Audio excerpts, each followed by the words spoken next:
সেদিনটাও হয়তো বা খুব দূরে নয়। আল্লাহর গায়বী মদদ, আল্লাহর গায়বী সাহায্য আসবে। আল্লাহ এমন পরিস্থিতি তৈরি করে দেবেন, ইনশাআল্লাহ হয়ে যাবে। ঈসা নবী নেমে আসবেন। হযরতে ইমাম মাহদী ঈসা নবীকে অনুরোধ করবেন নামাজ পড়াবার জন্য, কিন্তু ঈসা নবী বলবেন আপনার জন্য ইকামত দেওয়া হয়েছে, আপনি নামাজটা পড়িয়ে দিন। ঈসা নবী ইক্তেদা করবেন, ইমাম মাহদী তিনি ইমামতি করবেন, নামাজ হয়ে যাবে। ঈসা নবী বলবেন দরজা খুলে দাও, মসজিদের দরজা খুলে দাও।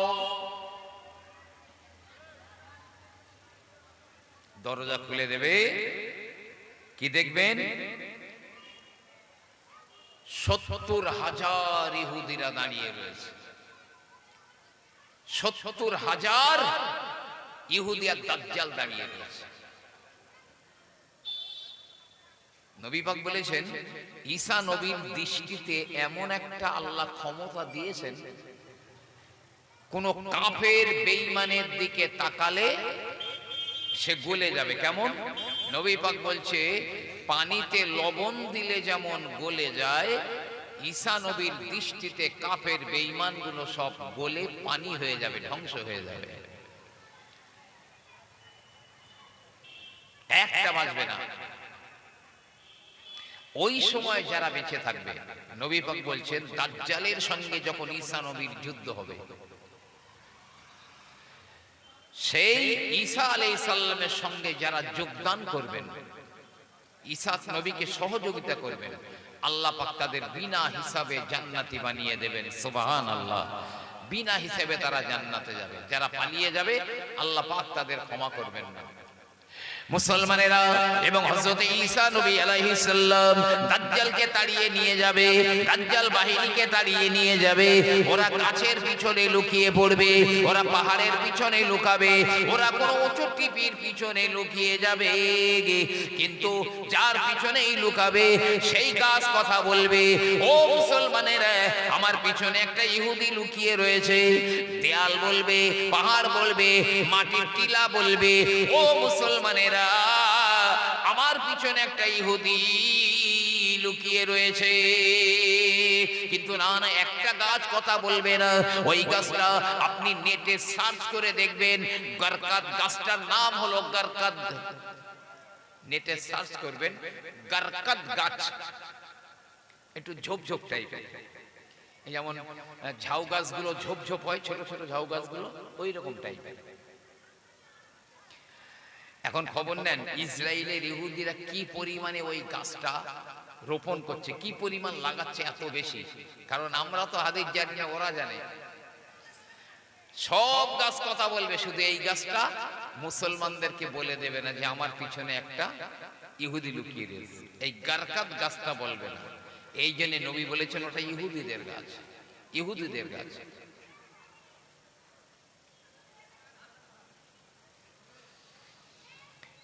এবারে ঈসা আলাইহিস সালাম দাজ্জালকে তাড়িয়ে নিতে নিতে লুদ বিমানবন্দর অথবা কোনো সমর ঘাঁটির এই লুদ এর দরজায় দাজ্জালকে ঈসা আলাইহিস সালাম হত্যা করে ফেলবেন। দাজ্জাল এমনি তার দিকে তাকালে গলে পানি হয়ে যেত, কিন্তু আল্লাহ লিখে রেখেছেন ঈসা নবীর তলোয়ারে দাজ্জাল ধ্বংস হবে। তাই তলোয়ার দিয়ে ঈসা আলাইহিস সালাম দাজ্জালকে হত্যা করবেন, ধ্বংস করে দেবেন।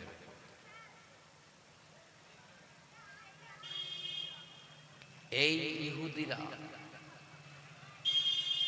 টোটাল পৃথিবীতে সন্ত্রাস তৈরি করছে। যে আমি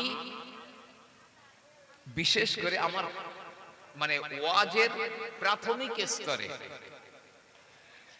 সেই নবী পাকের লাশ চুরি করার ঘটনাকে কেন্দ্র করে যে আমি তারপর থেকে জলসা জুলুসে অত্যন্ত মানে বেশি বেশি পরিমাণ অংশগ্রহণ করেছি। তো অনেকের মনে আছে এবং সেই ওয়াজগুলো অনেকেই নেটে অনেকেই শোনেন। শুধু নবী পাকের নয়, আবু বকর সিদ্দিক রাদিয়াল্লাহু আনহুর লাশটাকে বার করে নেওয়ার জন্য এসেছিল। ইহুদি খ্রিস্টান ভাবাপন্ন এবং ইহুদিরাও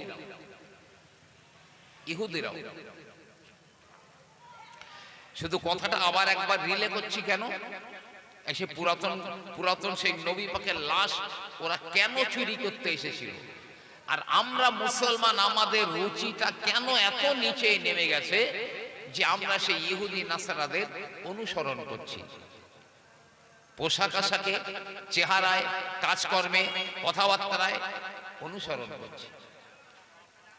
ও মুসলমানের আমার, আল্লাহ রাব্বুল আলামিন বললেন, ইয়া আইয়ুহাল্লাযীনা আমানু, হে ঈমানদারেরা, লা তাত্তাখিযুল ইয়াহুদা ওয়ান নাসারা আউলিয়া, ইহুদি নাসারাদের মতো হয়ো না, ওদের সঙ্গে বন্ধু করো না, ওদের কালচার জীবনে তোমরা বাস্তবায়িত করো না।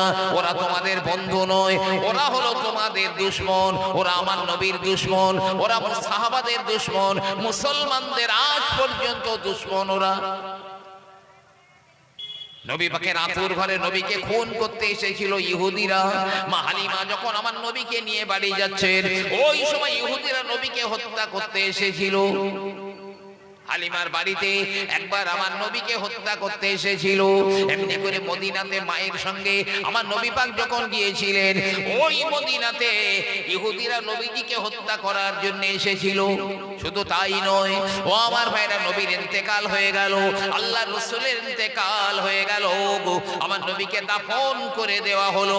কিন্তু না না না, চলতে চলতে চলতে চলতে বগদাদে বাদশা ছিল নূরউদ্দিন, বাদশা নূরউদ্দিন জঙ্গি বলা হয়। ওই নূরউদ্দিন জঙ্গি রাতের বেলা তাহাজ্জুদ পড়ে ঘুমিয়ে গেছেন, স্বপ্ন দেখছেন আল্লাহর নবী এসেছেন। আমার রাসূলুল্লাহ বলেন, এ বাবা নূরউদ্দিন, একটুখানি চেয়ে দেখো বাবা, আমার পাশে দুটো লোক দাঁড়িয়ে রয়েছে, এই দুটো লোককে চিনে রাখো, এই দুটো লোককে শনাক্ত করে নাও, এরা আমার বড় দুশমন, এরা আমার বড় কষ্ট দেয়।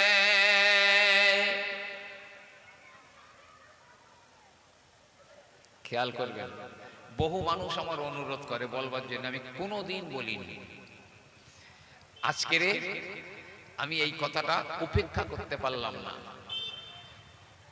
মনে হয় ৬-৭ বছর পরে কথাটা বলছি আমি।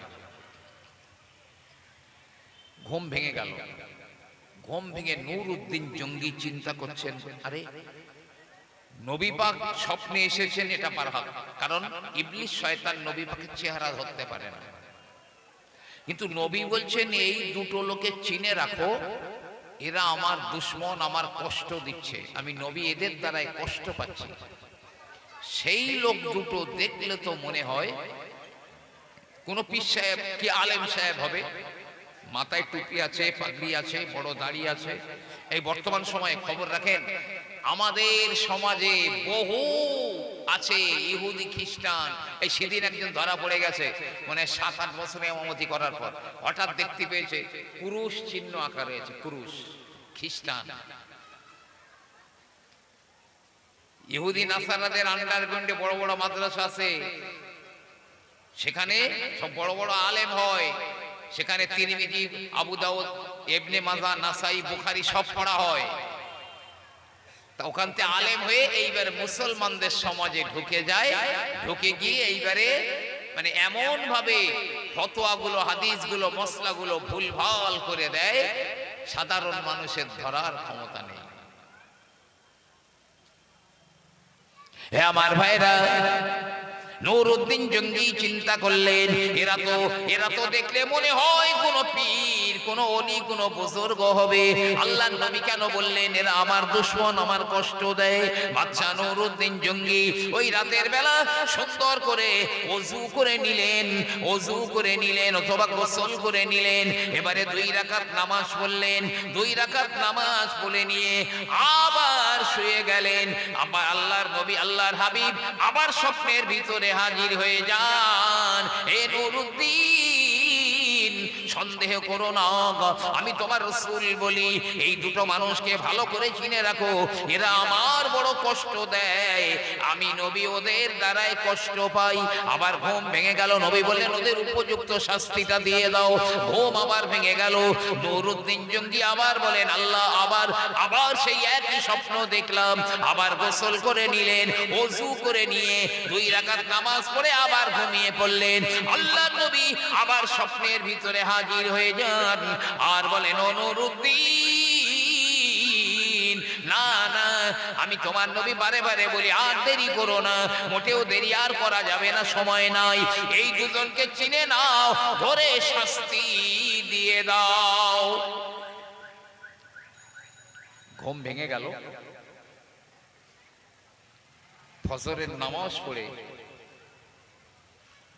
প্রধানমন্ত্রীর কাছে গিয়েছে। প্রধানমন্ত্রীর কাছে গিয়েছে, আমি আজ রাতে 3 বার এই স্বপ্নটা দেখলাম, নবী পাক আমাকে দেখিয়েছেন। তবে যে দুটো লোককে নবী পাক 3 বারই দেখিয়েছেন, দেখে তো মনে হলো ওরা কোন পীর সাহেব হবে, কিন্তু নবী বলছেন আমার কষ্ট দিচ্ছে। কারণটা কি? এর কারণটা কি জানেন? এখন বহু মৌলবী আছে, আর এই নেটের মাধ্যমে কেউ যদি মুক্তি হয়, ওটাও জানবেন কিয়ামতের আলামত।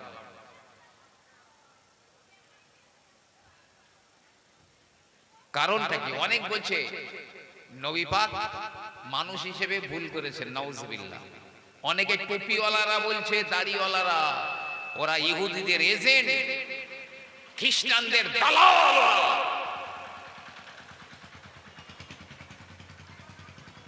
নবুয়তি দায়িত্ব পালন করতে গিয়ে নাকি নবী পাকের অনেক ভুল হয়েছে। ছি ছি ছি, নাউজুবিল্লাহ। ভাই আমার, বাবাজিরা, আবার প্রধানমন্ত্রী জামালউদ্দিন একটুখানি চিন্তা করে নিলেন। চিন্তা করে নিয়ে তিনি বিচক্ষণ, যতই হোক প্রধানমন্ত্রী বলে কথা, তিনি বলেন এই যাও বাচ্চা জাহাপনা, ও বাচ্চা সালাবাদ, ও নুরুদ্দিন জঙ্গি, আমার যেটা মনে হচ্ছে সম্ভবত আমার রাসূলুল্লাহর মদিনা শরীফে, আমার রাসূলুল্লাহর রওজার আশেপাশে কোন সিরিয়াস কিছু হতে যাচ্ছে মনে হয়।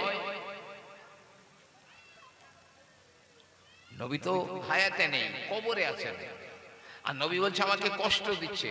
তাহলে নবী পাকের কবর শরীফের আশেপাশে কিছু ঘটতে যাচ্ছে। আপনি গিয়ে দেখুন, তদন্ত করুন। জামালউদ্দিন প্রধানমন্ত্রীর কাছে দায়িত্ব অর্পণ করে তিনি বেরিয়ে পড়লেন। লোকজন নিয়ে বেরিয়ে পড়লেন, মদিনাতুল মুনাওয়ারাতে চলে গেলেন। মদিনা শরীফে গিয়ে জুম্মার দিন হাজার হাজার মুসল্লি এখনো আসে, বহু দূর দূরান্ত থেকে মসজিদে নববীতে জুম্মার নামাজ পড়তে আসে, অনেক দূর দূরান্ত থেকে। জুম্মার দিনে মানুষের সমাগম হয়ে গেল। নুরুদ্দিন জঙ্গি খুতবা দিতে দিতে দিতে দিতে তিনি বললেন, ও মদিনার মানুষেরা, ও মদিনার হালেরা, শুনে রাখো, আমার রাসূলুল্লাহ বলেছেন যারা মদিনাবাসীদের সঙ্গে ভালো ব্যবহার করে, সে যেন আমি রাসূলুল্লাহর সঙ্গে ভালো ব্যবহার করে। যে মদিনাবাসীদের সঙ্গে খারাপ ব্যবহার করে, ও যেন আমি রাসূলুল্লাহ আমার সঙ্গে খারাপ ব্যবহার করে। যে মদিনাওয়ালাদের ঠকিয়ে দিল, ও যেন আমি রাসূলুল্লাহকে ঠকিয়ে দিল। যারা মদিনাওয়ালাদের গালিগুলোজ করলো, ও যেন আমি রাসূলুল্লাহকে গালিগুলোজ করলো। তাই আমি মদিনার মানুষদের বড় ভালোবাসি, আমি বড় ভালোবাসি, এমনকি মদিনার প্রতিটা বালুকণা ভালোবাসি। এই মদিনাকে আমার নবীজি ভালোবাসতেন, তাই আমি মদিনার ধুলো বালিগুলোকেও ভালোবাসি। আমি এসেছি বাগদাদ থেকে, আমার উদ্দেশ্য হলো আমি মদিনার তামাম মানুষগুলোকে, আবাল বৃদ্ধ বনিতা নারী পুরুষ নির্বিশেষে, আমি সবাইকে এক বেলা মেহমানদারি করাতে চাই। সবাই কবুল করলো। কোন মুসলমান যদি দাওয়াত দেয় আর সেখানে যদি কোনো শরীয়ত বিরোধী কাজ না হয়, সেই দাওয়াত কবুল করা সুন্নত। মদিনার সবাই দাওয়াত কবুল করে নিয়েছেন। এখন খাওয়ানোর একটা জায়গা তৈরি হয়েছে, যে জায়গাতে খাওয়ানো হবে সেখানে সেই জায়গাটা প্রস্তুত করেছেন। তৎকালীন যেরকম নিয়ম ছিল, আমাদের এখন যেমন এই প্যান্ডেল হয়, সেই জমানায় কিছু একটা ছিল এরকম। একদিকে রান্না বান্না হচ্ছে, নুরউদ্দিন জঙ্গি রহমাতুল্লাহ আলাইহি তিনি যেখান দিয়ে মেহমানেরা ঢুকবে ওই জায়গায় ওই গেটে দাঁড়িয়ে রয়েছেন। মেহমানেরা সব গেট ঢুকে যায়, খাওয়ার জন্য ঢুকে যায়। আর বাচ্চা নুরউদ্দিন জঙ্গি সবার সঙ্গে সবার চেহারার দিকে দেখেন, পুরুষদের চেহারার দিকে দেখেন, হাতে হাত দেন, দেখছেন সব মেহমানেরা আসে, খেয়ে খেয়ে বেরিয়ে চলে যায়। পুরো একদিন চলে গেল, কিন্তু না না না, যে দুটো লোককে স্বপ্নের মাধ্যমে আমার রাসূলুল্লাহ দেখিয়েছিলেন ওই চেহারার কোনো মানুষ দেখা গেল না। দ্বিতীয় দিনে আবার খাওয়ানো শুরু হলো। দ্বিতীয় দিনে তিনি গেটে দাঁড়িয়ে আছেন, সারাদিন মেহমানেরা এলো, খেয়ে খেয়ে চলে গেল, না ওই দুটো মানুষের চেহারা পাওয়া গেল না।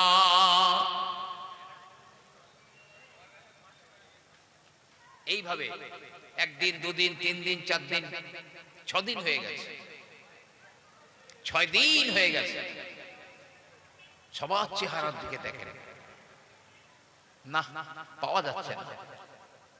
সপ্তম দিনে দেখছেন আর মেহমান নেই, আর পুরো জায়গাটা ফাঁকা, পুরো প্যান্ডেল ফাঁকা, মেহমান নেই। শুধু মদিনার বড় বড় আলেম ওলামারা, হাক্কানি আলেমরা রয়েছেন বাদশা নুরউদ্দিন জঙ্গির সঙ্গে, আর কেউ নেই। বাদশা নুরউদ্দিন জঙ্গি রহমাতুল্লাহ আলাইহি তিনি চিন্তা করলেন, আমি গোটা মদিনার মানুষকে দাওয়াত দিয়েছি, সবাই তো খেয়ে গেল, একটাও বাদ নাই, এটা আমি জানি। কিন্তু যে দুটো মানুষকে ধরবো বলে আমি এই খাবারের ব্যবস্থাটা করলাম, আমি এই অভিনব ব্যবস্থা করলাম, ওই মানুষ দুটোকে তো পাওয়া গেল না। এমন একটা চাল চাললাম যেখানে বাদ পড়ার কথা নয়। ওই মানুষ দুটো তো ধরা পড়বার কথাই, কিন্তু এলো না। তো বাদশা নুরউদ্দিন জঙ্গি তিনি কি করলেন, আলেম ওলামাদের ডেকেছেন, নিজে জানার পরেও একটু অভিনয় করছে, এই মদিনার ওলামারা, আমি তো মদিনার প্রতিটা মানুষকে দাওয়াত দিয়েছিলাম, ও মদিনার আলেমেরা, কিন্তু সবাই কেন আমার দাওয়াতে এলো না? ওই দেখো তো প্যান্ডেল ফাঁকা পড়ে আছে। মদিনার হাক্কানি গাররা গাররা ওলামারা বলল, না না না, ও বাদশা নুরউদ্দিন, একজনা মানুষও বাদ পড়ে না, সবাই আপনার দাওয়াত কবুল করে গেছে, কারণ মুসলমানের দাওয়াত কবুল করা সুন্নাত, তাই মদিনার কোন মানুষ বাচ্চা পর্যন্ত বাদ যায় না। বাচ্চা বলছে না না, এখনো অনেকে আসেনি। আর আলেম ওলামারা বলছে না, সবাই এসছে। আর ও কথা তো বাদশা নুরউদ্দিন জানে। বাদশা যখন বারবার ডিনাই করছে, একজন আলেম বলল, এ বাদশা নুরউদ্দিন, আমি কি একটা কথা বলতে পারি? হ্যাঁ হ্যাঁ হ্যাঁ, অবশ্যই বলবেন। ওই আলেমটা বলে, ও বাদশা নুরউদ্দিন, মদিনার কোনো মানুষ বাদ যায় না, মদিনার কোনো বাচ্চা বাদ যায় না, সবাই খেয়ে গিয়েছে, তবে দুটো মানুষ আপনার দাওয়াতে আসে না, শুধু দুজনা মানুষ আসেনি। চমকে উঠলেন বাদশা নুরউদ্দিন জঙ্গি, চমকে গেলেন। নবী পাক তো আমাকে দুটো মানুষকে দেখিয়েছিলেন, সেই দুটো নয় তো, এই তারা দুজনে আসেনি কেন? তার কারণ কি? হুজুর, তারা খুব জবরদস্ত আল্লাহর ওলি, যাইতাই না, জবরদস্ত আল্লাহর ওলি তারা।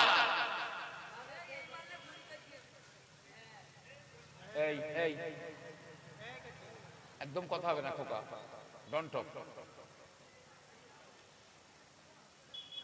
বলছে তারা জবরদস্ত আল্লাহর ওলি মানুষ, কারো দাওয়াতে যাওয়ার সময় হয় না।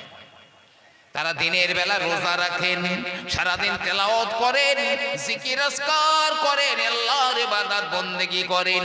রাতের বেলা ঘুমান না, রাতের বেলায় তারা তাহাজ্জুদ পড়েন, আল্লাহর ইবাদত বন্দেগী করেন।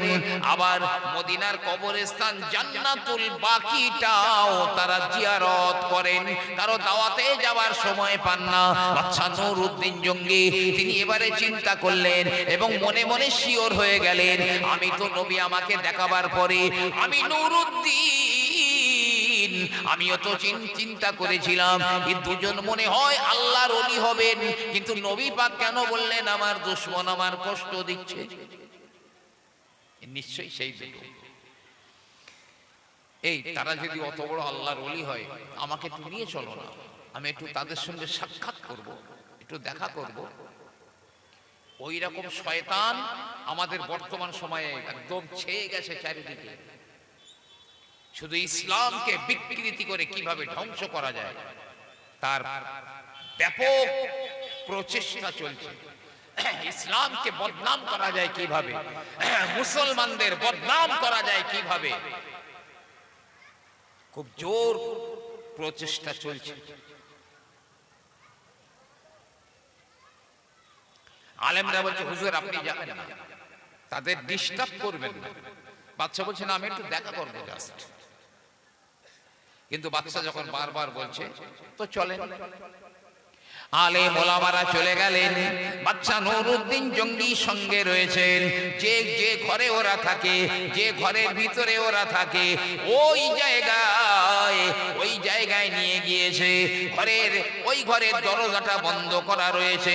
দরজায় একজনা মানুষ দাঁড়িয়ে রয়েছে, দ্বার রক্ষক দাঁড়িয়ে রয়েছে। বাদশা নুরউদ্দিন বললেন আমরা এসেছি, আমি এসেছি বিশেষ করে ওই ঘরে যারা রয়েছেন ওদের সঙ্গে আমি একটু দেখা করতে চাই, একটু দেখা করতে চাই। উনি বললেন তবে দাঁড়ান, হুজুররা ভিতরে কি অবস্থায় আছেন, কি করছেন, ওনাদের কাছ থেকে অনুমতি পারমিশন নিয়ে আসি, যদি উনি বলেন আপনি যাবেন। কিন্তু বাদশা নুরউদ্দিন জঙ্গি তিনি আর ধৈর্য রাখতে পারছেন না। কারো হুকুমের পরোয়া করেন না, কারো হুকুম আমার দরকার নাই, আমি বাদশা নুরউদ্দিন আমি যেটা করব তাই। তিনি গটমট করে উঠে গেলেন ঘরের মধ্যে। উপায় নাই, আলেম ওলামারাও ইচ্ছা না থাকলে উঠে গেল। এই ডিসিপ্লিন না মানার কারণে আলেম ওলামারা বড় মনক্ষুণ্ণ হয়েছেন বাদশা নুরউদ্দিন জঙ্গির উপরে। ঘরের ভিতরে ঢুকে গেলেন। ঘরের ভিতরে ঢুকে দেখেন ওই ঘরের ভিতরে দুটো মানুষ দাঁড়িয়ে রয়েছে, দুটো মানুষ নামাজ পড়ছে। কি সুন্দর একাগ্রতার সঙ্গে, খুশু খুজুর সঙ্গে তারা নামাজ আদায় করেন। আর একজনা মোনাজাত করছে, একজনা নামাজ পড়ছে। সর্বপ্রথমে বাদশা নুরউদ্দিন ওদের মুখের দিকে তাকিয়ে দেখলেন, আর একজনার মুখের দিকে তাকিয়ে দেখলেন যেন তিনি পড়ে যাবেন, মাথা ঘুরে পড়ে যাবেন এমন অবস্থা হয়ে গেল। আরে 3 রাত 3 দিন বা 3 বার আল্লাহর নবী স্বপ্নের মাধ্যমে যে দুটো মানুষ দেখিয়েছিলেন অবিকল হুবহু সেই দুটো মানুষের চেহারাই এই সেই তারা। কিন্তু আমি আচমকা গিয়ে তো বলতে পারি নেই চলো তোমার অ্যারেস্ট করব, জেলখানায় দেবো, হত্যা করব, বলতে পারিনি। আমার প্রমাণ করতে হবে ওরা কি শত্রুতা করছেন অভিভাবকের সঙ্গে। কিন্তু তেমন দেখা যাচ্ছে না, প্লেন ঘর। বাদশা নুরউদ্দিন একজনের বলছে তাড়াতাড়ি নামাজ শেষ কর, বলতে এই মোনাজাত ছেড়ে দে, শেষ করে দে। ছেড়ে দিয়েছে। আলেম ওলামারা তো আরো খেপা হয়ে গেছে, আরো খেপা হয়ে গেছে।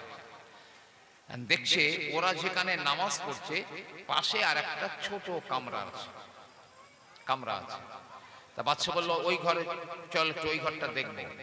এবার ওদের মুখগুলো খুব ছোট হয়ে গেছে। বাচ্চা নুরউদ্দিন জঙ্গির চোখ এড়ায় নাই, কিন্তু উপায় নাই। ওই ঘরে বাচ্চা নুরউদ্দিন চলে গেলেন, আলেম ওলামারা চলে গেলেন। এই দুটো মানুষকেও সঙ্গে নিয়ে যান।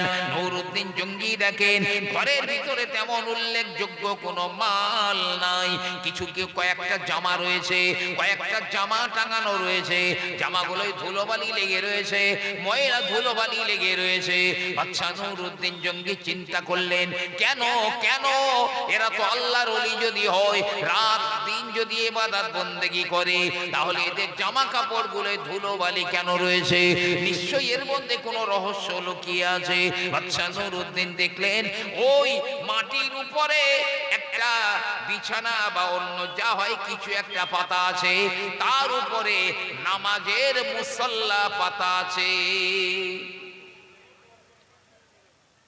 যায় নামাজ পাতা আছে। নুরউদ্দিন জঙ্গির কি মন হলো, কি একটা মন হলো, হাত দিয়ে টেনে যায় নামাজ সরিয়ে দিয়েছেন, বিছানা কি চ্যাটাই যাই হোক সরিয়ে দিয়েছেন। সরিয়ে দিয়ে দেখছেন খুব সুন্দর, যেমন কোয়া গোল হয়, গোল করে তার উপর একটা মানে মাটির লেভেলে একটা পাথর বসানো আছে। উঁচু নিচু আপ ডাউন কিচ্ছু নেই, একদম মাটির লেভেলে একটা পাথর বসানো আছে।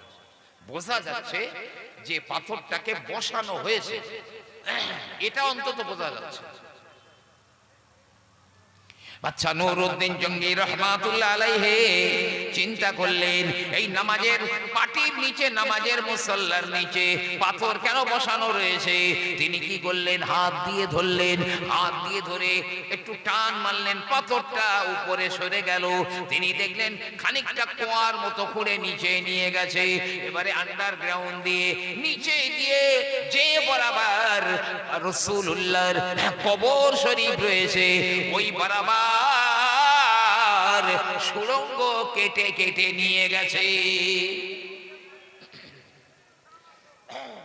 সেই সুড়ঙ্গ এখন এত উন্নত মানের, সমুদ্রের নিচে দিয়ে ট্রেন লাইন চলে যাচ্ছে সুড়ঙ্গ কেটে কেটে। সমুদ্রের নিচে দিয়ে ট্রেন লাইন, ট্রেন চলছে, সুড়ঙ্গ কেটে কেটে বানিয়েছে। বিশাল ফ্ল্যাট, ঘর বাড়ি, তার নিচে দিয়ে ট্রেন চলছে, হুড়মুড় করে ট্রেন চলছে। বাদশা নুরউদ্দিন জঙ্গি রহমাতুল্লাহ আলাইহি তিনি দেখলেন ওদের মুখগুলো ফ্যাকাশে হয়ে গেছে, আলেম ওলামাদের মুখগুলো ফ্যাকাশে হয়ে গেছে। সে কি কথা, এই আমরা যাদের আল্লাহর ওলি চিন্তা করতাম, না না না, কি ব্যাপার, তাদের নামাজের মুসল্লার নিচে থেকে কেন আল্লাহর নবীর কবর শরীফের দিকে সুড়ঙ্গ কাটা আছে?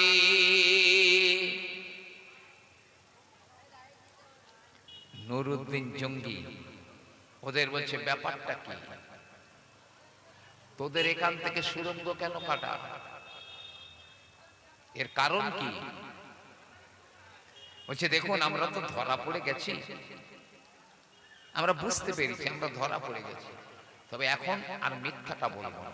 আমরা মুসলমানও নই, পীর সাহেব তো দূরে যাক, আলেম সাহেব দূরে যাক, আমরা জাতিতে হলাম ইহুদি জাতি। ইহুদি জাতি, বেনিয়ামিন নেতানিয়াহুর জাতি, যারা আমাদের পুরাতন মসজিদ কেড়ে নেওয়ার জন্য মুসলমানদের উপরে জুলুম আর অত্যাচারের স্কিম রুলার চালাচ্ছে, হ্যাঁ ওদের জাতি। বাদশা নুরউদ্দিন জঙ্গি বললেন, এখন বল সুড়ঙ্গ কেন কাটা রয়েছে? তারা বলল, নবী মুহাম্মদকে মিথ্যাবাদী প্রতিপন্ন করা, কোরআন কোরআন আল্লাহর বাণী নয়, কোরআন আল্লাহর কালাম নয়, ওটা প্রমাণ করা, ইসলাম কোন ধর্ম নয় প্রমাণ করা, এই তিনটে প্রমাণ, আর মুহাম্মদ নবী নন এটা প্রমাণ করা। এইগুলো যখন প্রমাণ হয়ে যাবে, গোটা দুনিয়ার জমিনে কোনো মুসলমান থাকবে না, ইসলাম ধর্ম থাকবে না, কোরআনও থাকবে না।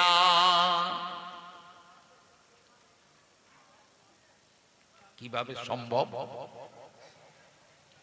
বলছে, আপনার নবী বলেছিলেন সাহাবাদের, যে সাহাবারা আমার উম্মতরা যখন বিভিন্ন জায়গা থেকে আমার নামে দরুদ পড়বে, আল্লাহর ফেরেশতারা তাদের দরুদ গুলো আমার কাছে নিয়ে আসবে, আর আমি রাসূলুল্লাহ তাদের দরুদ গুলো মদিনাতে কবর শরীফের ভিতরে আমি নবী তাদের দরুদ গুলো কবুল করে নেব। সুবহানাল্লাহ।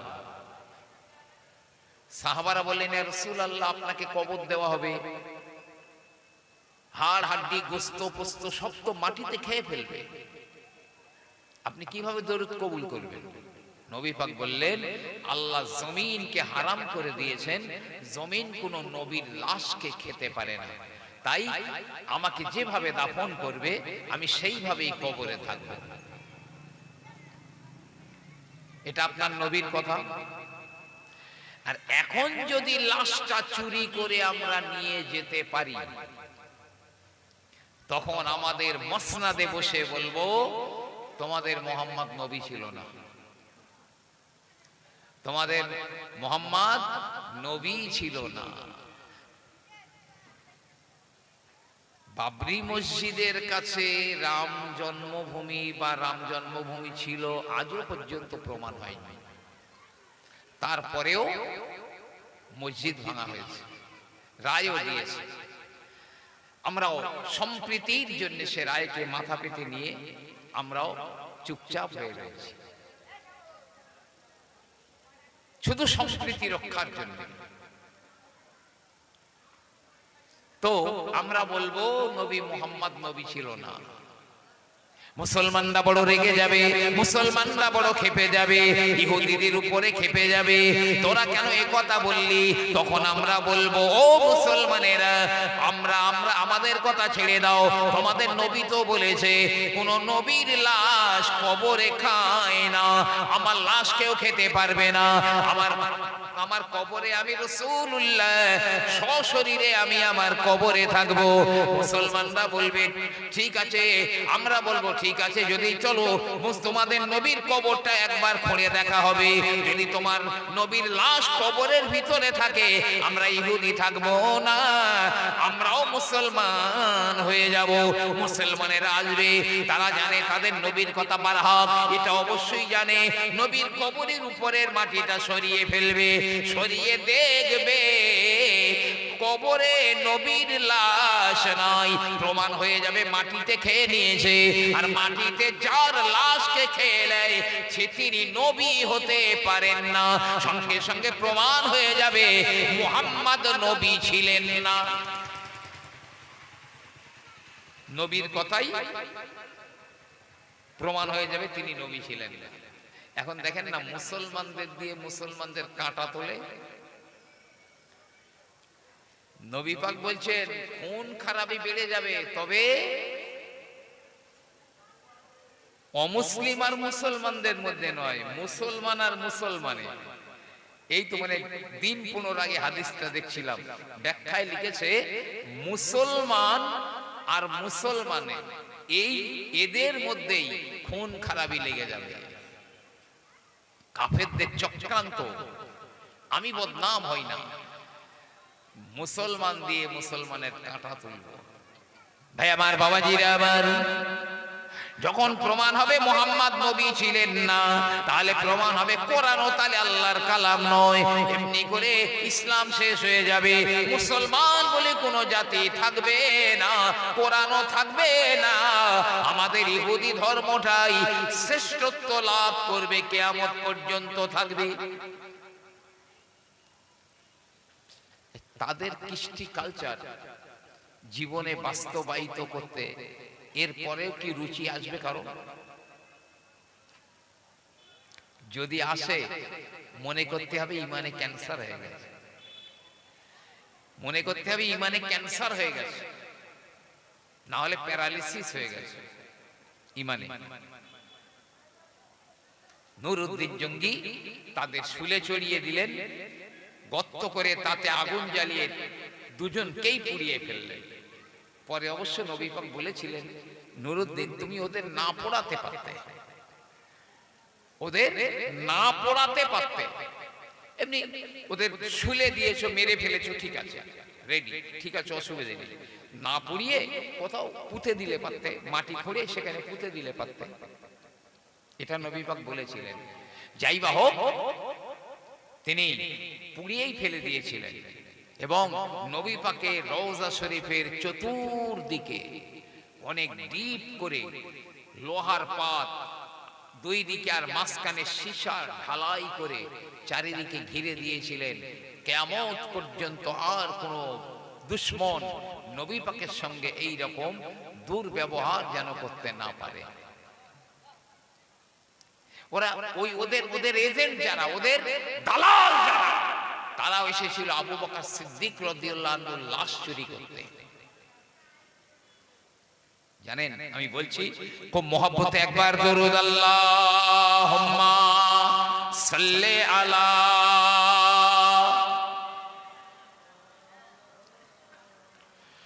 ওয়া আলা আলি সাইয়্যিদিনা।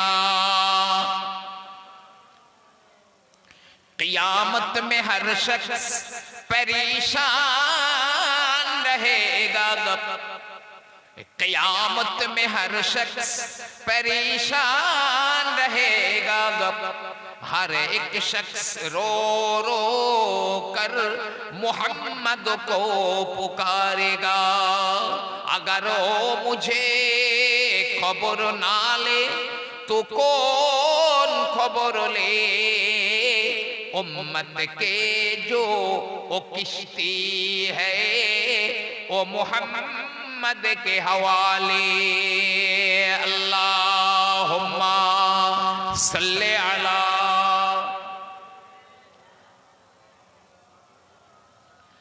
व अला आले सय्यिदिना। একটা দল ছিল যারা ছিল ইহুদি খ্রিস্টানদের এজেন্ট, ওরা ছিল ওদের দালাল ছিল। ওরা অনেক দিন চেষ্টা করছিল আল্লাহর নবীর কবরের পাশে, নবী মুহাম্মাদের কবরের পাশে আবু বকরের লাশ থাকা যাবে না, আবু বকর সিদ্দিকের লাশটা ওখান থেকে বার করে নিয়ে যেতে হবে। কেন আবু বকর হযরতে আলীর হক ফাঁকি দিয়েছে, নাউজুবিল্লাহ, হযরতে ফাতেমার হক ফাঁকি দিয়েছে, নাউজুবিল্লাহ। তাই বহু চেষ্টা করলো, কিন্তু না না, কোনোদিন সুযোগ পেল না। কিভাবে আবু বকরের লাশটা আমার নবী পাকের পাশ থেকে বার করে নিয়ে যাবে, এমন কোন সুযোগ তারা পেল না। এক সময় মদিনাতে একজন শাসক ছিল, একটা গভর্নর ছিল। লোকটা খুব লোভী প্রকৃতির ছিল, খুব লোভী, মানে লোভে অনেক কিছু করতে পারে। তো এরা এই সুযোগটাকে কাজে লাগালো, এই সুযোগটাকে কাজে লাগালো। অনেক উপঢৌকন, টাকা পয়সা, সোনা দানা, দামি দামি জিনিস নিয়ে গেল আর বলল, দেখুন আপনার জন্য এই উপহারগুলো এনেছি, আপনি এই উপহারগুলো গ্রহণ করুন। তো উপহার গ্রহণ করুন। বাচ্চা খুশি হয়ে তো বাগে বাগ সেই উপহার গ্রহণ করেছে। আর কিছু নিলে কিছু দিতে হয়।